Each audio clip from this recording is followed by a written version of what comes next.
الرحمن نحمدہ و نصلی علی رسولہ کریم۔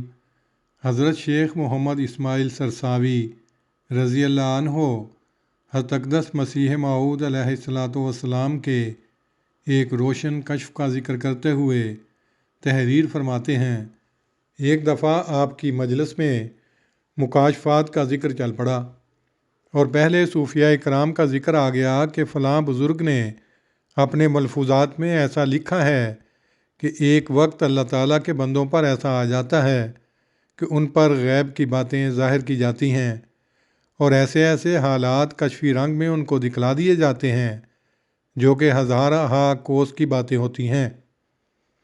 اس پر آپ علیہ السلام نے فرمایا، یہ بالکل درست ہے۔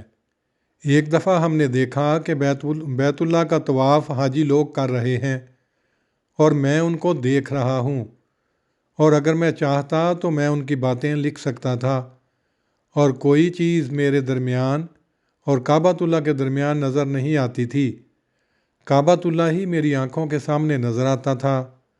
اور فرمایا، وہ آنکھیں یہ آنکھیں نہیں ہوتیں، وہ آنکھیں تو خاص خاص بندوں کو عطا ہوتی ہیں جو دوسروں کو نہیں دی جاتیں۔